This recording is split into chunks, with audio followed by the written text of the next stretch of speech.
Before Mauro Campagnaro became a strategic planning architect for high net worth entrepreneurs, he was one.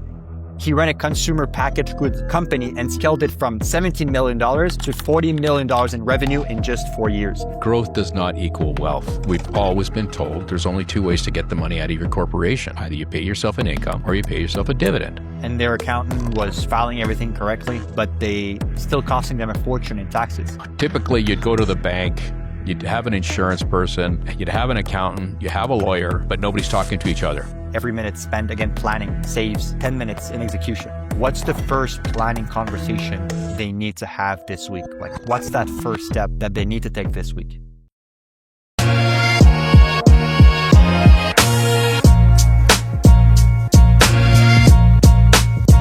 Welcome to Beyond the Bottom Line. I'm your host, Joey Lalonde, and this show is about pulling back the curtain on how the ultra wealthy actually protect and grow their money without the gatekeeping and without the complexity. My guest today is a bit different from our usual financial experts because before Mauro Campagnaro became a strategic planning architect for high net worth entrepreneurs, he was one. He ran a consumer packaged goods company and scaled it from $17 million to $40 million in revenue in just 4 years. So he lived every pain point that most business owners in Canada watching this are living right now, which is the tax exposure, the structural gaps, the growth at all cost mentality.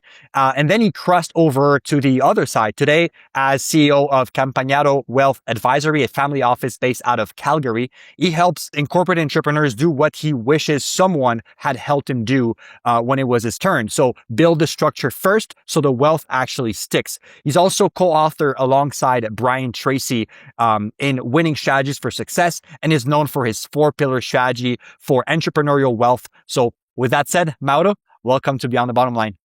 Thanks, Joey. That was a great introduction. Thanks for summing it all up.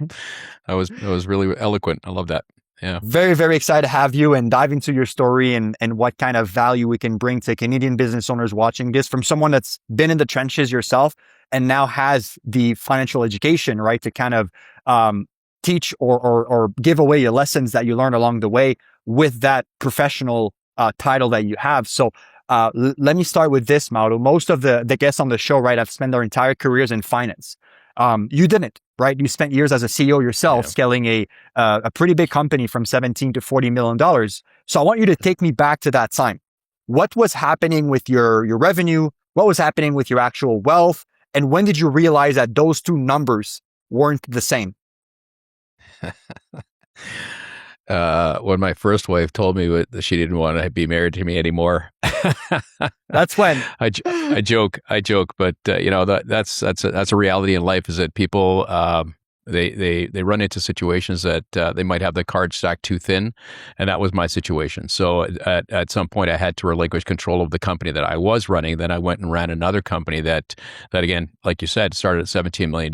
So the minute I walked through the door, I realized very quickly that there was a lot of expenditures that were happening that were completely out of control. And so, there's a top line revenue and then you've got all the expenses. And on the bottom line, we were running about 1.8% negative. And on a $17 million business, that's significant, right? Yeah. So after many discussions and many roundtable discussions with senior management, with the CFO, I was allowed to take this company and do carte blanche. I was given carte blanche to say, fix it. Yeah. You're now the chief change engineer. You're not the most popular person in the room. Yeah. And when you start doing that, what do people resist most? It's change. Yeah. Right. And so as I went through the process of looking at all the enablers of the company, went through marketing, went through operations, warehousing, sales department, and put in some really definitive SOPs that created some systems where we could really dial into what was happening internally. Once we started doing that, we started to really see where was the leakage happening. And so having that experience and going through all of that, the one thing I always mention to my entrepreneur colleagues, it's if you pay a little bit more, you might be able to get some better talent. And what drives your top line? Sales. So if sales drives your company, and when you sell more, as long as you're efficiently spending, you're going to be able to, take care of some of the sins that are happening in the expense column. Yeah. Even though you want to tackle those as well and correct those. But what happened to this company is when we took over, we got some really good talent. We went coast to coast. We were in all the multinational companies across Canada. We were in Loblaws, Walmart, you name it. We were in every single retailer. And we started to look inside the four walls as well, because it's always easy to go find another product. But when you start looking inside the four walls, you say, well, are we 100% efficient on everything we have in these four walls? Before that happens, let's make sure we're doing that first. Then we can go find new products, because we were selling all sorts of stuff. And anyway, just it took a little while to get things rolling. And you know what happens when you do change management is people tend to fall off. They don't want that. They don't like it. They exit. Yeah. And fortunate for us is that we replaced those people with more talented people, right? And who had the expertise in what they do very, very well, and they had really good relationships. So that's kind of a short synopsis of kind of where I was involved in that company and where we went. Really, we started putting some gasoline on this after that, and ended up driving that business from $17 million to nearly $40 million in 4 years, and we doubled our profits. If you don't have that experience, going into this industry now, where I now sit down with my entrepreneur colleagues and I look at them in the face and I can see the pain points and I understand the pain points. And if I can add a little value in terms of, just a free consultation of, have you ever thought about this? That's a little bit of added value that I come to the table with, even though I haven't spent my entire career in financial services. There's a couple of ways of doing this. You can spend a whole career doing this. You get all sorts of certificates and designations and all sorts of stuff. Even though I'm also continually working on my education, it's a nonstop education. You'll never know everything, but at the end of the day, what I come with is a lot of layers and a lot of years of experience that can really improve the dialogue a lot quicker with my entrepreneurs, because I understand. And when we talk about financial statements and balance sheets and looking at all of the different things we have to look at, the T2s, the T1s, we're going to really dial into all that information and find out where the kernels of opportunity are. So do you believe that growth equals wealth systematically? Yeah, that's a great question. So growth does not equal wealth, and as you could see, that the situation I entered myself into was they were growing. I mean, they were growing. It was not that they weren't growing. It's just they were spending like crazy. And at the end of the day, we're just talking from a corporate perspective, not even your personal. So, putting gasoline on it means, yes, you're putting your foot on the pedal, but at the end of the day, you better do it efficiently to make sure your costs are in control. And when you look at your financial circumstances, even inside a corporation, it's, yes, we're growing rapidly, but what's happening to the bottom line? Do we actually have retained earnings that look like cash? Because retained earnings on a balance sheet shows us it's a successful company. They are profitable, but it doesn't necessarily mean that there's money on the bottom line. And that's important, because if you are an entrepreneur, part of a CCP, right? Yeah. Canadian corporation, you're looking at your bottom line and saying, where's the cash? Yeah. Am I using that money for CapEx to put it back in my company to grow, or am I actually retaining those earnings? And then the question comes up, okay, well, if I'm doing all of this, but my accountant keeps telling me I'm paying all this tax, how do I take that money and grow my own personal wealth within the corporate environment? That's the question. Yeah. Yeah. That's the bottom line. That's the whole point of the show, right? Beyond the bottom line, because it's so much more than just your top line and your bottom line, right? Your profits and then your revenue. It's like, all right, well, once you have those profits, then how can you make the most out of that, right? which is it taking it out of your corporation for yourself, taking it out to reinvest? And all of that has a bunch of different trees of scenarios that can happen. But I guess on your end, like when during that $40 million period for that company, if you could go back and sit across yourself at that time, what is that thing that you would tell yourself to that version of Mauro that nobody told you at that time? Take what you can out of the business for yourself. Hmm. And Why is that? It's a loaded question because it's there's lots of things to invest in, and us Canadians, we're so bullish on real estate. Yeah. Yes, real estate is a fantastic asset class, and I believe in it wholeheartedly. I think it should be in your portfolio. You should have some rental properties, commercial properties, whatever it is. But we can't wholeheartedly rely on that asset class being the holy grail, which at the end of the day, it really isn't, because it's all taxed, right? So what I'd say myself is, I wish I had somebody like me, to come and talk to me and say, listen, there are other solutions within your corporate environment that you're not taking advantage of. And, typically you'd go to the bank, you'd have an insurance person, you'd have an accountant, you have a lawyer, but nobody's talking to each other. And that was my biggest frustration. I couldn't get a team, a family office, for example, who actually look at me from a holistic perspective and said, okay, show me everything. Show me your total corporate environment. Tell me about your family. Do you have children? Do you have a spouse? How's that situation working, right?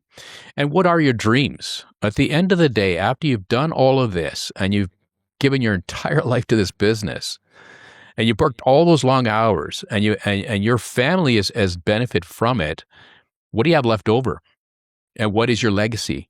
Right. So then we start looking at, what is that legacy look like? Is it are you worried? Are you concerned about generation number 2 or generation number 3? Right. These are all the things and considerations that I didn't get exposed to when I was doing what I was doing. And that's the sad fact that a lot of people don't. And that's what we do. And I love what you're doing, Joey, because we're really bringing this to the forefront.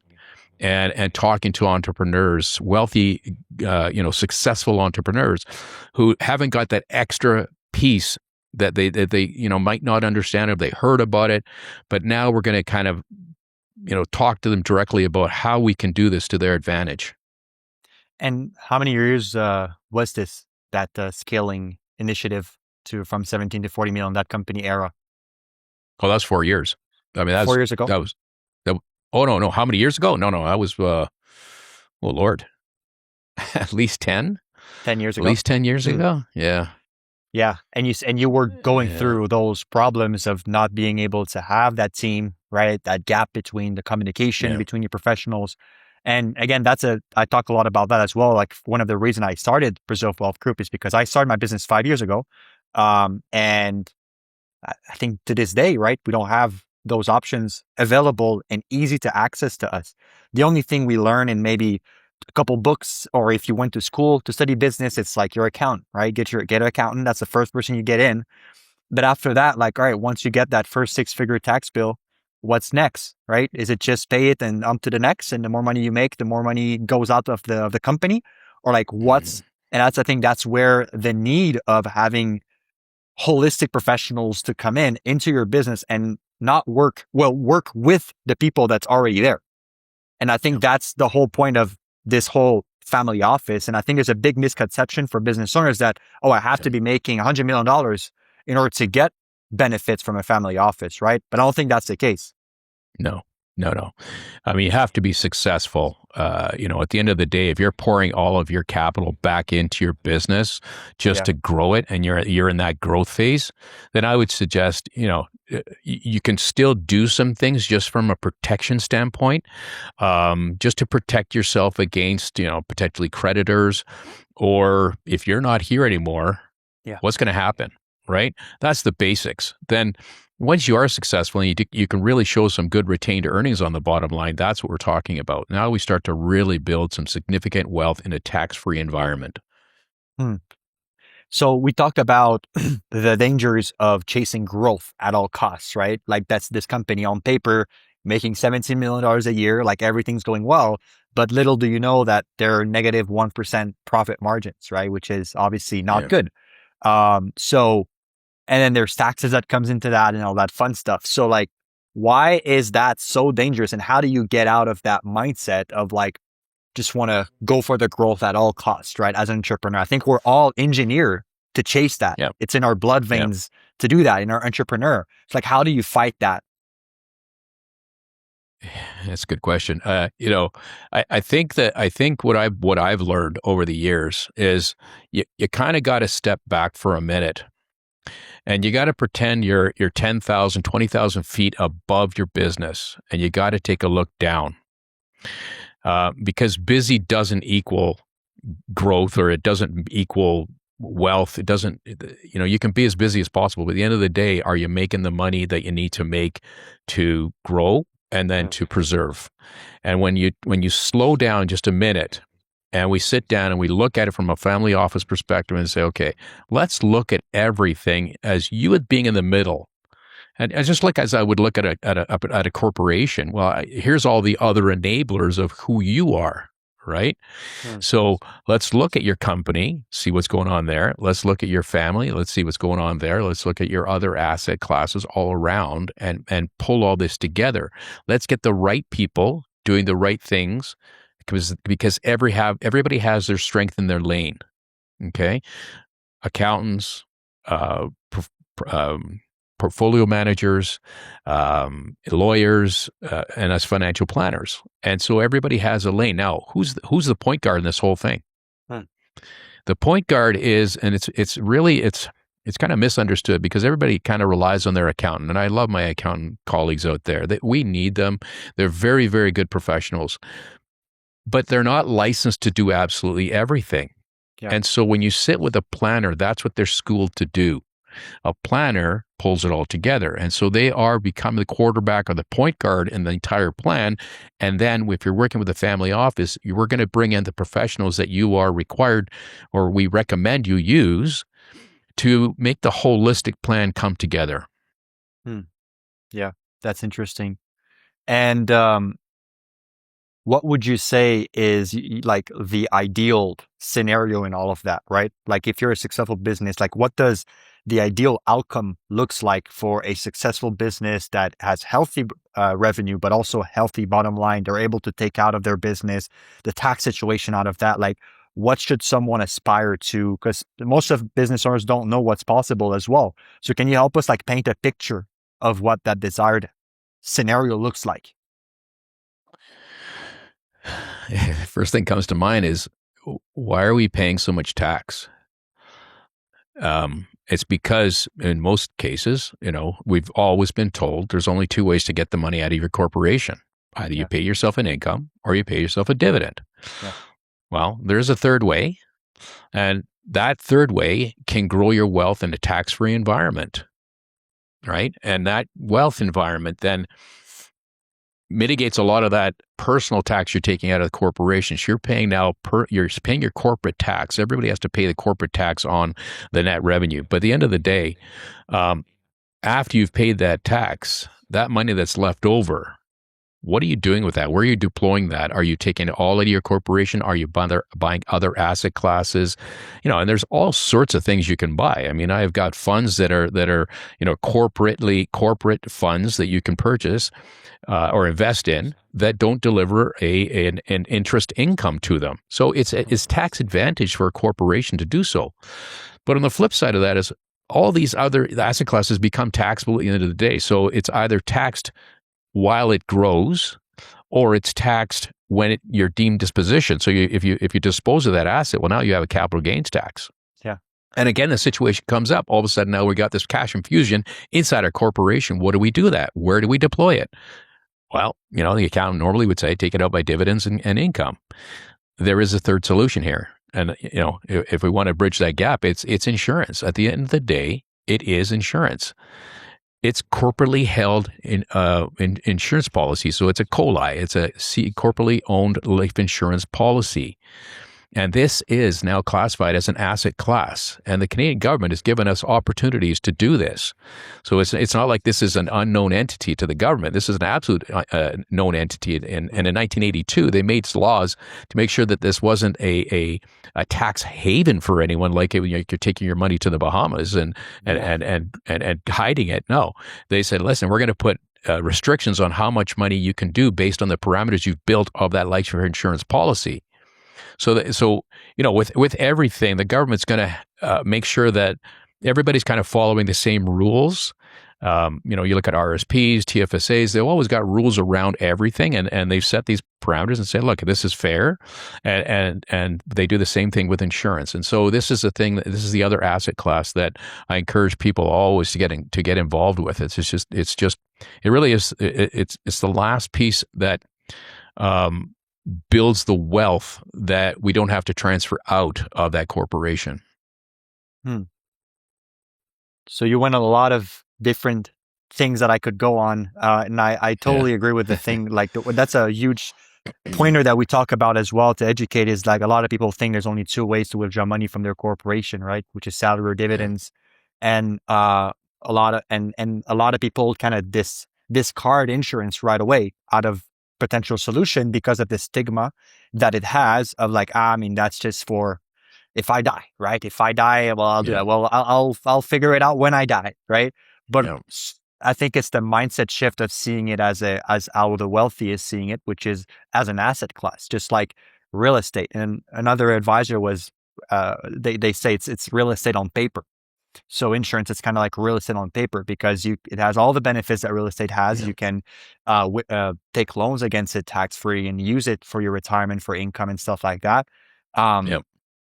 So do you think that's the most overlooked asset class for businesses to save on taxes, or at least access their retained earnings and not just let them get eaten up by the CRA?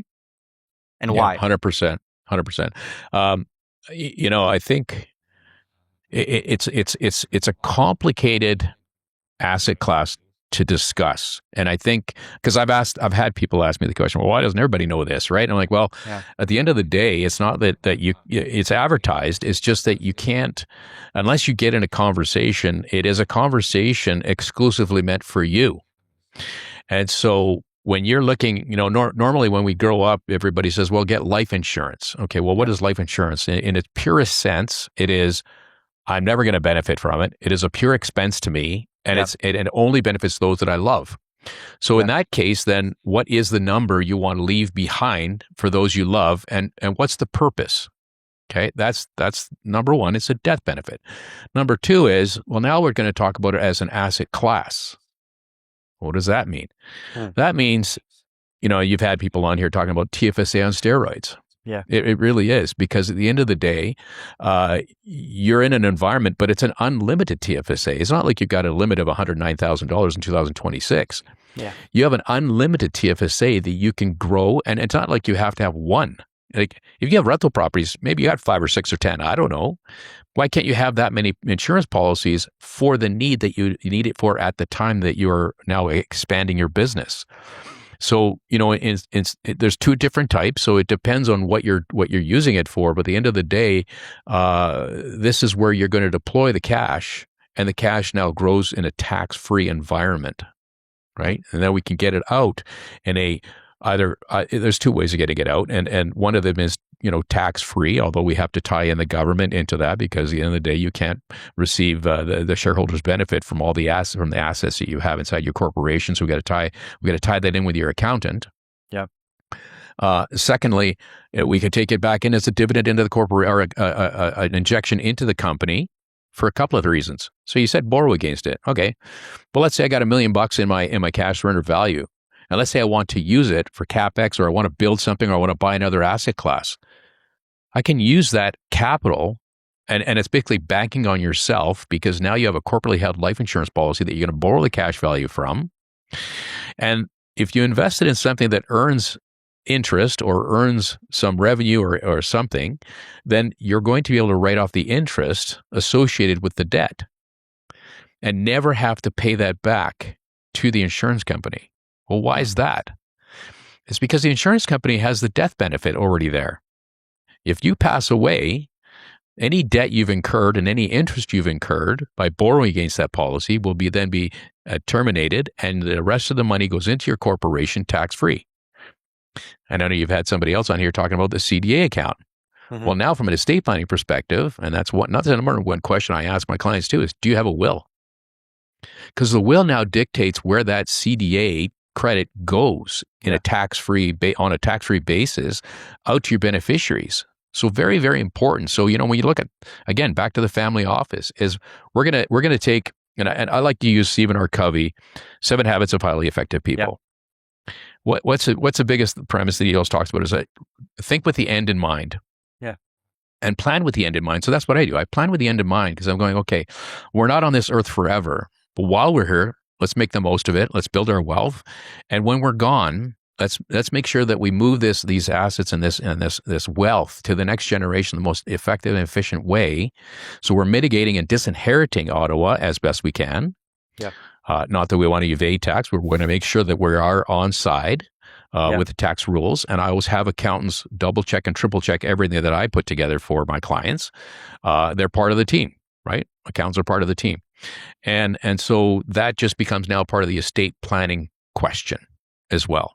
So that's another question I add when we start doing that kind of stuff. I want to answer your question. It's kind of long-winded. Yeah, no, it does. It does. Yeah. And I want to challenge you on something because that's been a limiting belief as well on my end. When I remember when I got started, the company was growing 50% a year every single year for like 5 years straight. And obviously we saw it, and being in Canada, incorporating Canada when we started, the tax bill kept going up, right? 50K a year, 100K a year, 150K a year, 200K a year. And then obviously we're in the circle of financial advisors. So we got pitched every single time that life insurance, but then I get the end of mind, like, of course, like for the legacy and stuff, but like I'm 25, right? I know I just turned 26. And even if you're in your 30s, your 40s, like you don't think about dying right now. I think a lot of people think about legacy when they're in their 50s or in their 60s. And I know that you can say, oh, it's too late by then, or you can get so many advantages. So like, I get the advantages when I die, but like, what can I benefit right now? Like, what can slow down that tax bill that I'm building? The more money that I make, the more value that I give to the society, which is frustrating. Yeah. Like right now, is there any benefits to that as well to like slow this down that would say like, all right, cool. Of course, I get the end of mind, that works and that's amazing, but I also have a benefit right now for myself. Yeah. I was my 20s one time too, a long time ago. I was invincible. Nobody could touch me. But what you do today affects what happens when you're 60. Okay. And it's vitally important. I mean, you being such a young guy, wow, the opportunity you have to create such significant wealth is tremendous because you have time on your hands. You've got a ton of time. Give it 20 years, give it 10 years, at least 10 to 20 years of growth. Even if you're 50, well, that's going to be 70. Okay. Presumably you're in good health and you're still alive, and maybe you don't stop working or you do stop working. But at the end of the day, you can still build wealth.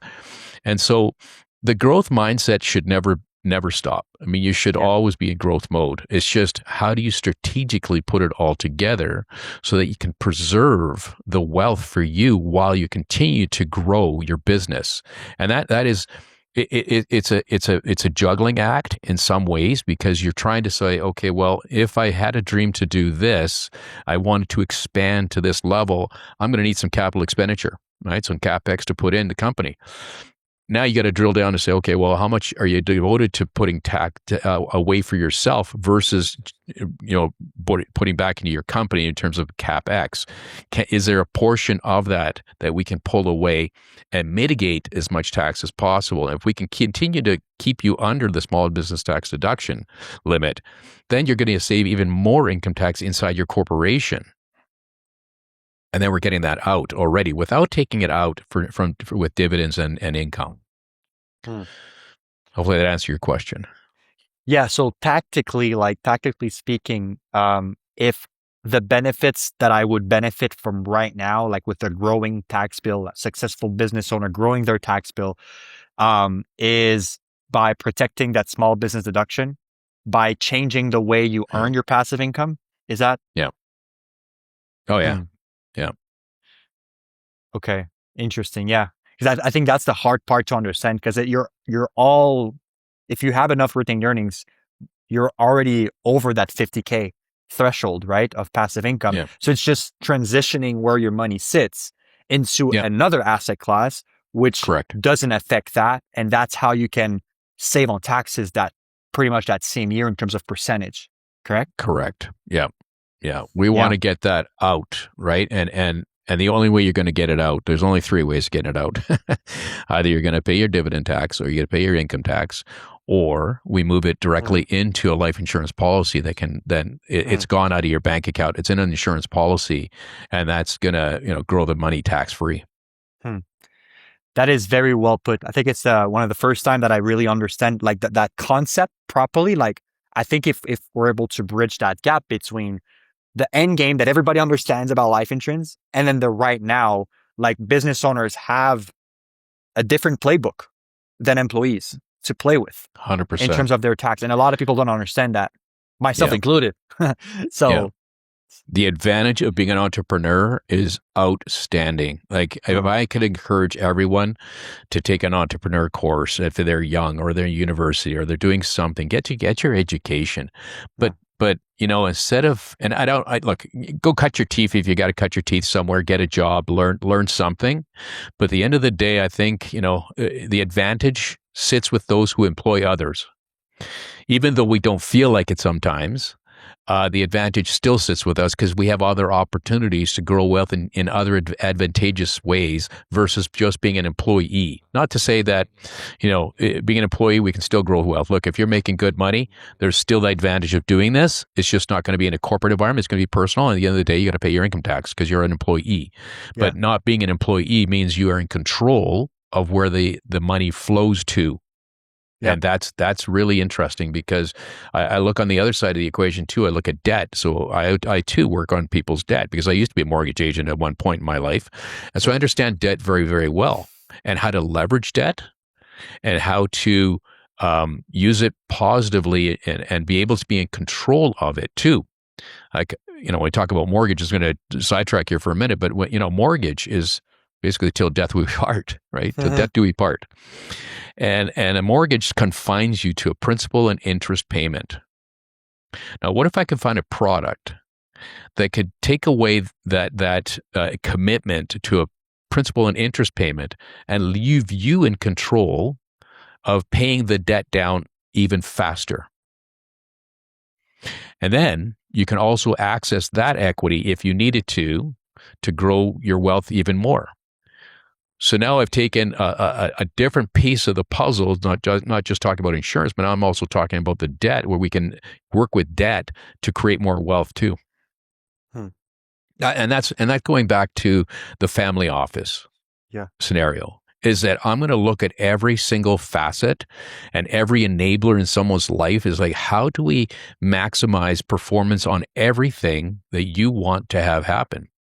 And by the way, this all starts with, what's your goal? What do you want to achieve? What does Joey want to achieve when he's 35, 45? What is your vision? Yeah. And growth, the growth mindset, it's got to be there. I mean, you got to have a growth mindset and open-mindedness too. And that's one thing that as an entrepreneur, when I was working my business on the other side of the equation here, the consumer packaged goods industry, I was closed-minded. Because I just thought that I already had it under control. I know I was successful. I had it under control. I knew what I was doing. But when I sat down and looked at my finances, my personal finances, and I went, that company's doing pretty good. Why am I not doing better? And that's when the realization comes up. You know what? We got to do something different. When I got into this business, I committed my whole mantra to making sure that I'm going to be more of a holistic advisor, making sure that we're going to dial in on everything. Look, if the client doesn't want to participate, that's fine. But at the end of the day, we're going to make sure that we're dialing in on everything we can possibly dial in to make sure we can build wealth and achieve those goals that client wants to achieve. Hmm. Yeah, that's very powerful.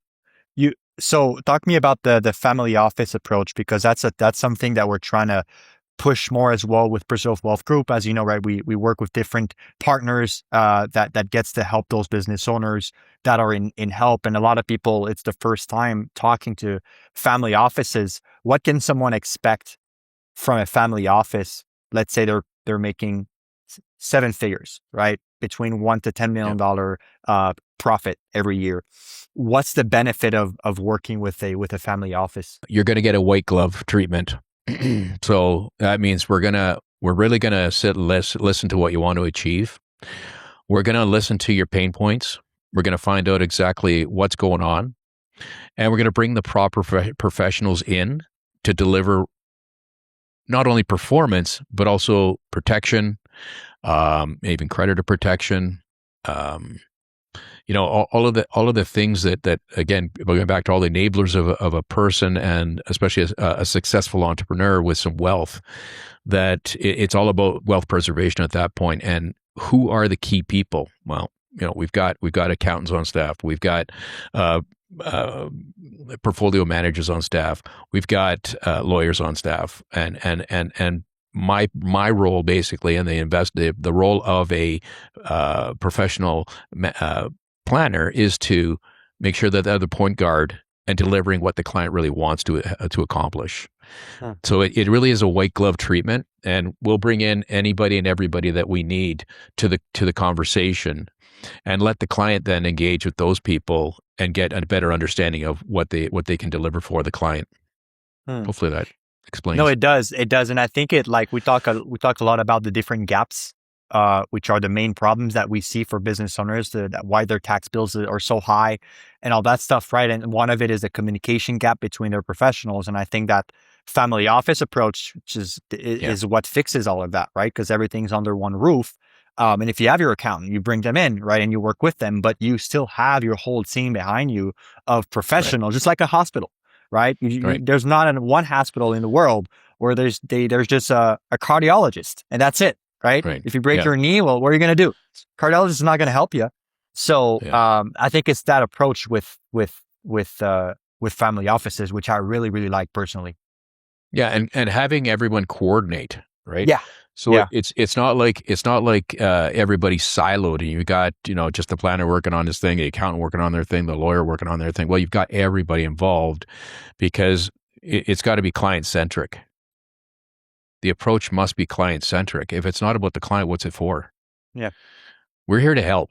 At the end of the day, we're here to help get clients to the better place than they were before, and we just have the strategies and the people involved in that scenario. So Mauro, you mentioned a client that came to you with a massive tax bill, and their accountant was filing everything correctly, doing everything by the book, but still costing that business owner a fortune in taxes, and it was hurting their bottom line. Can you walk us through the case from start to finish? Yeah, I mean, it's your classic situation that happens every time. Is that you're having to end up paying all this tax, and then the client turns around and says, "Man, is there any way we can mitigate some of this tax?" And it's a significant amount when you start talking three, four figures of tax, and it's not always necessary. So, and again, it goes back to accountants. I don't want to be disrespectful, but at the end of the day, they just not licensed to provide the solutions that a planner could. And so what you know a lot of accountants know these tax advantaged scenarios, but a lot of them don't, and it's just a matter of having a conversation to make sure that they can tie in what they do into the situation, so that we can work together for the client's best interest. And so we can mitigate a lot of this taxation just by, again, going back to the COLI, the corporately owned life insurance policy, where we're gonna instead of taking all that money out and in a taxed environment that's, I mean, Alberta, we're advantaged here for what, 48%, I think, and every other province is a little bit higher than that, and getting to the 52-54% taxation by the time you get it all out. Oh, I'm in Well, Quebec, so I can tell you. I can tell oh you. yeah, yeah, 100%. So now now you're talking, well, 6 months of the year is just for the government. For free. Yeah. Like, I don't, we should pay our taxes. We're Canadians. We should pay our fair share of tax because it, Yeah. it keeps our roads and our hospitals and everybody working. But at the end of the day, the government did supply us with these solutions and to allow us to grow our wealth, because at the end of the day, what do entrepreneurs do? We're the largest employer in the country. So small business is still the largest employer in the country. But we're putting all of our all the risk is on us, and so to give it a little bit advantage to allow us entrepreneurs to at least build our wealth in a tax exempt environment, it's a good opportunity. And so back to the case, it's just it's a matter of having that conversation with the accountant first before we file the taxes to make sure that is there another solution to mitigate some of that taxation burden happening before, and being more, pragmatic and proactive about the approach. Can you share what was the accountant doing or not doing, and what structural changes you did to that business and the results of those changes? Can you recall that? Well, again, it's not the accountant was doing anything incorrect. They were doing exactly what they're supposed to be doing, which is just filing the taxes at the end of the day. What the disadvantage to the client was is they didn't have anyone kind of being the quarterback or point guard to make sure that there's a conversation with the accountant to say, if we do these couple of things, we can save a lot of tax. And that's just, it's just education. It's just sharing from professional to professional. What do you do for the client? What do you do for the client? And together we can do better for the client, because we both have advantageous things that we can help the client with, right? And I don't ever claim to be an expert in tax, not at all. I mean, that's what the accountants do, and God bless them that they have to keep up with all the tax changes, especially during the Trudeau years, but. At the end of the day, when we sit together and we can actually pull something more advantaged for the client from just mitigating, and maybe even structure. I mean, we go to structure. That's another thing that comes up a lot is, we come in with an operating company. And I've seen this too. I said, well, why do we have a life insurance policy in an operating company? And I always ask the question, are you ever going to sell this thing? Because if you're not, then that's okay. It'll just turn into a holding company at the end of the day. Yeah. But we don't want that structure in a normal, buy-sell operation where we can put a holding company structure in place, move money without tax between the corporations, and then attach this corporately held life insurance policy. And in addition to that, maybe there could be a trust structure. Maybe there's going to be a trust structure where, if we're going to the next generation, you talked about G2, well, now we can start talking about how do we utilize the lifetime capital gains exemption to everyone's advantage, so that we are moving as much wealth to the next generation as possible. But I always say to people, look, that is admirable if we want to leave money for other people, and that would be a good legacy. But at the end of the day, you're building this and you've put the effort in. Use your own money. It's your money. Use it while you're here, and then you have plans in place to take care of G2 and G3 if you want to do that. But at the end of the day, you're building the wealth for you, and through these structural arrangements. And I talk to structure a lot, because that's, with an entrepreneur, it's all about structure. Now, if we're talking about professionals, let's say talk about doctors or lawyers, they have professional corporations. Yeah. Those are more sophisticated, or less sophisticated, the way you want to look at it. But at the end of the day, that's going to be a holding company. So it's really advantageous for them to just utilize that professional corp and take that money out and park it in a tax-free environment. So when you say G2, G3, so I'm assuming that's generation 2, generation 3, so preparing for the next generation, right? What does proper G2 planning look like, and why do most entrepreneurs wait too long? Well, classic situation, just came up a week ago, and there wasn't any planning whatsoever for G2. And I had my accountant in the room, and we started pulling together the corporate structure. And it's exactly what I was just saying is about the corporate structures. Is there was no corporate structure. It was all about the operating company. And then we had some dialogue about that and how to restructure things. And sure enough, by the time we restructured the corporations, the way they were set up, and we're talking about a trust in place after that, then now we're moving the wealth that's not being spent by mom and dad first. Yeah. Now we can efficiently send it to the next generation by utilizing all of this tax structure. I haven't touched on philanthropy. Philanthropy is a whole other subject matter. So for ultra wealth, philanthropic strategies are potentially very, very strategic as well. So that's another strategy that we might lean on if we're looking at something else that we want to move the wealth or preserve the wealth in the client's portfolio as best we can and disinherit Ottawa. And that's legal. I mean, there's so many ways that of philanthropy you can do. They've passed so many laws on how to use donations. It's crazy. Yeah, and I always encourage donor advised funds. Use a donor advised fund. It's the most efficient and effective way of donating. Yep. We actually had a guest come to talk about that, the donor advice fund. And that was very, very insightful. It's the episode with Elise right? Keller. Yeah. If you want to watch that, that was really, really good. So like that's also a problem. Like there's so many things, there's so many strategies. Like where do I start? Is there any one thing that tackles all the dominoes, or is it the stacking of different things that's going to help me be more tax efficient for the present and also for the future?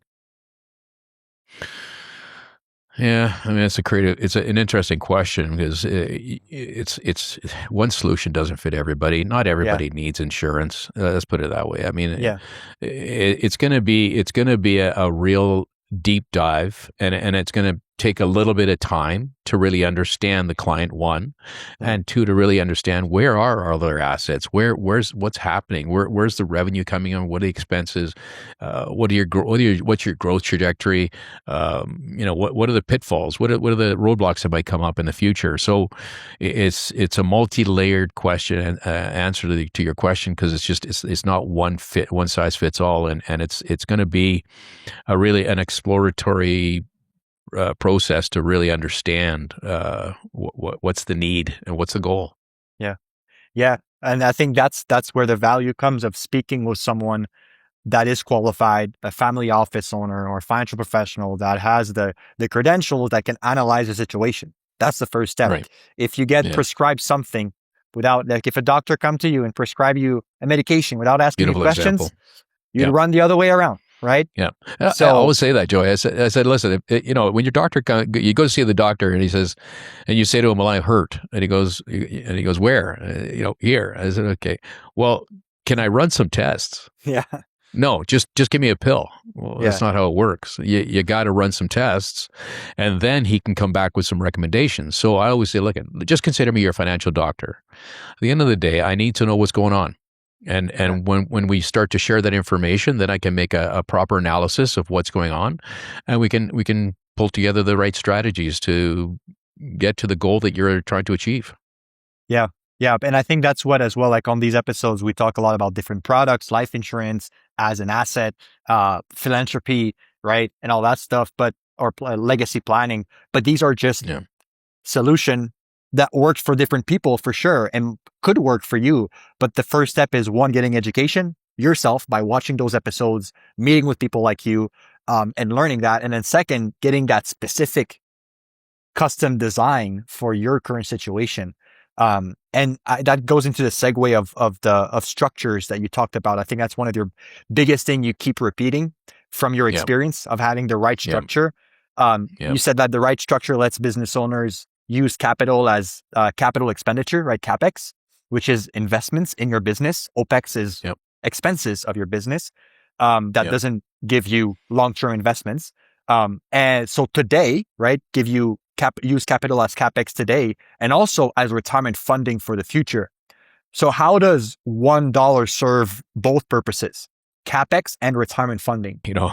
That's a deep dive. So we got to figure out, again, what's the goal? What do you want to accomplish? If you truly have a growth mindset and that's where you're at and that's the stage of your life that you're at. So, let's say you're in your 30s, you're in your 40s, maybe you're even in your 50s and you're still wanting to, the gas on the pedal, or the pedal, your foot on the pedal. Yeah. Then it's more of a deep dive in terms of, okay, what do you really need to continue to accelerate the growth in your business? And then again, let's look from 20,000 feet, look down and say, when it's all said and done, what's your goal? And a lot of people say, like, I want to sell my business. That's my retirement plan. Okay. Do you know who your silent partner is? And your silent partner is CRA. The CRA, right? yeah. And CRA is the collection arm of the government. And respectfully, they do what they have to do, and they do collect the tax. Now, at the end of the day, they've given us opportunities to mitigate tax in the way we take advantage of some of the rules that they put in place. And so it's a matter of putting together the proper structure now at this point and saying, okay, well, if you're going to utilize CapEx, you can even borrow against the assets that you have. And it's no different than real estate. I would look at real estate and I was like, we can borrow the money off of real estate. Okay, well, let's get in that conversation.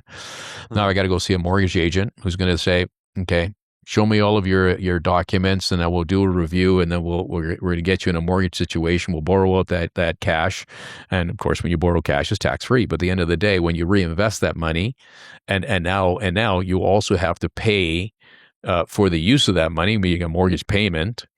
That's a more difficult conversation than life insurance company. Can I do a policy loan and just take my money out?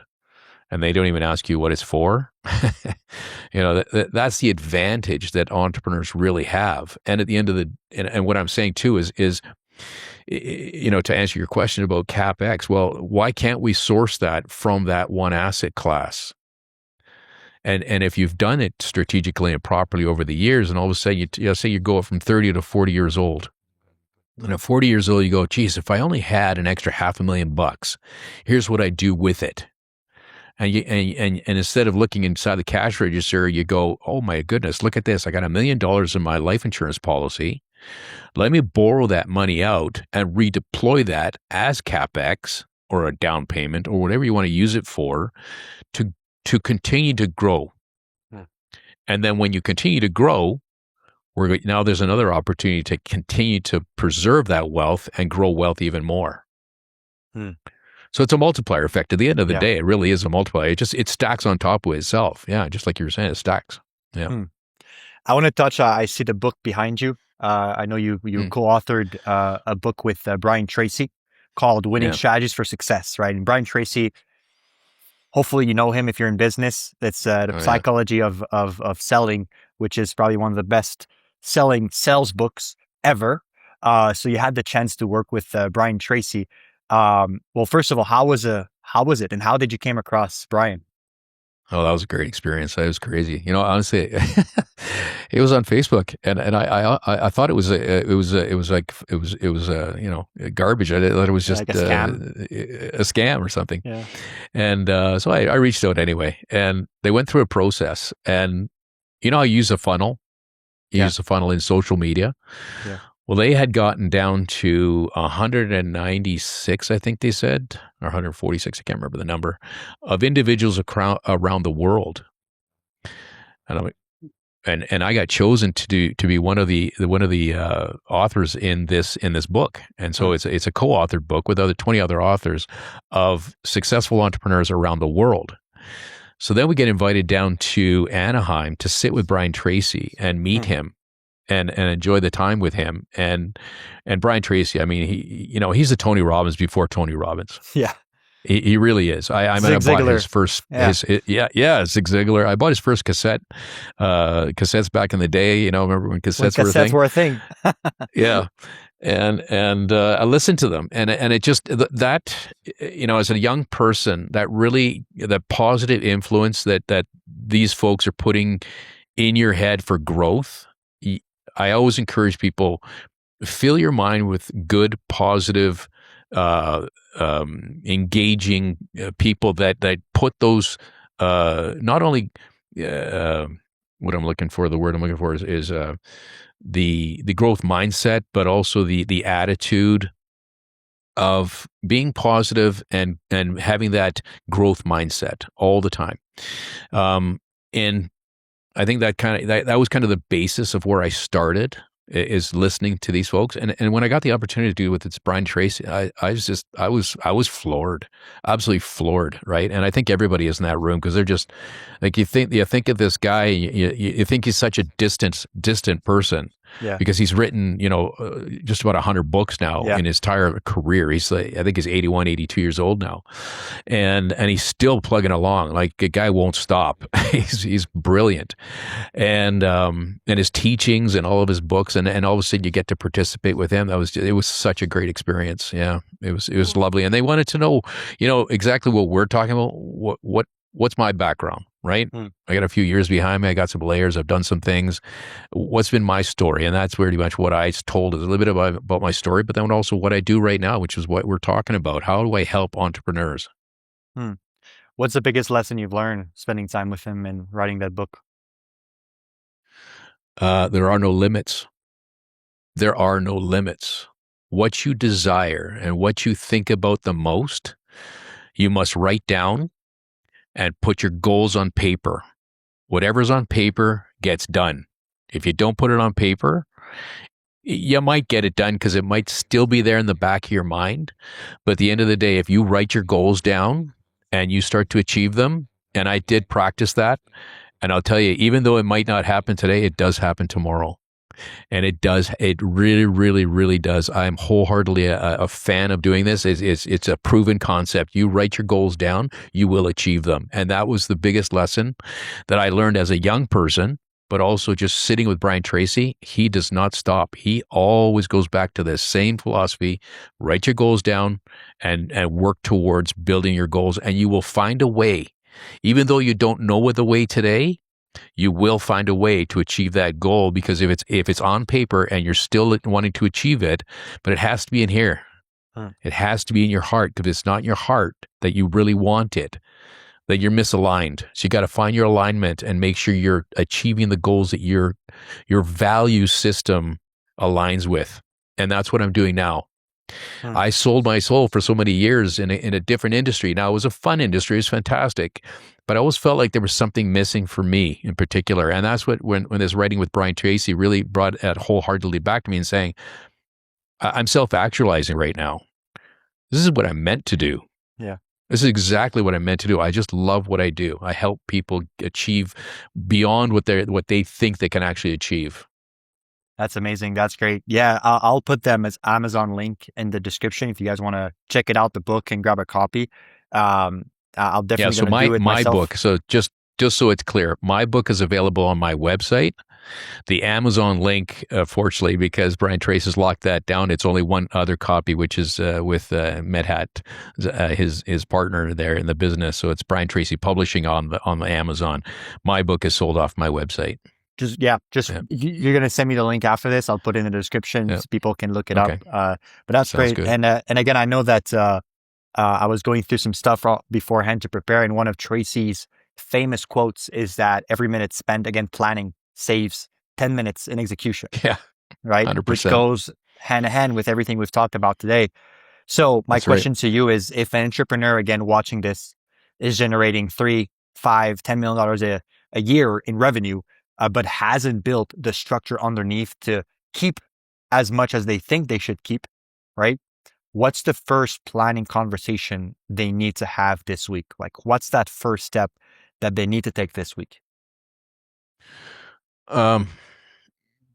Just get in a conversation with a planner. I mean, at the end of the day, you get in a conversation with a planner, and once they understand a little bit about the structure that you're currently in, they're going to make some suggestions about it. I mean, a good planner with a family office is going to say, okay, let's look at the structure first. Where's the money flowing?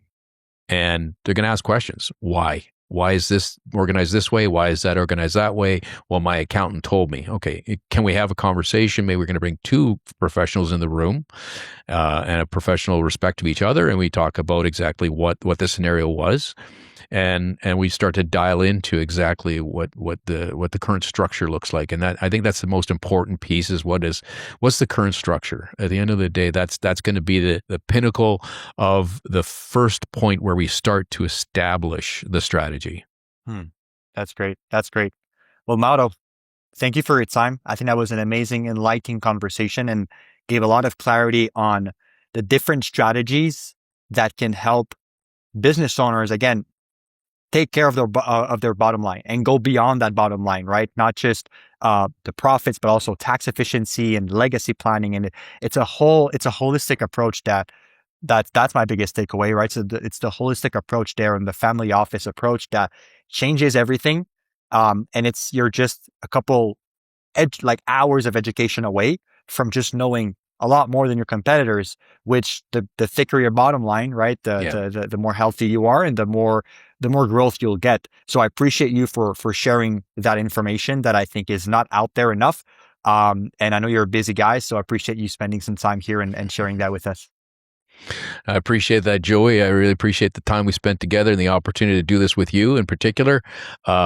Kudos to you, by the way, for doing this, and what you're doing is amazing. Keep up the good work, because this is really crucial for entrepreneurs to know. And there's not a lot of people doing this, what you're doing. And for a young man, you are doing some extraordinary things, and I really appreciate it. And the folks that I've already seen do podcasts with you, I love hearing how their angle is and what they're doing as well to help entrepreneurs to get to the next level. So I'm honored to be in this group of professionals that are really out there from a heart-centered perspective, helping people. I really appreciate you and this opportunity. Thank you so much. Okay. That means a lot. So thank you. And again, if you're a business owner watching this, first of all, thank you for making it to the end. Again, the whole point of this podcast is just to educate people on those tax strategies that is, again, not enough out there. So the only thing we ask in return is just to leave a comment, subscribe, and share it to a friend, another business owner that should hear that story, that could benefit from it. And this helps us grow more and invest more into guests like Mauro to come on and share their knowledge like that. So we're just getting started. So I appreciate the support, and we'll catch you guys on the next episode.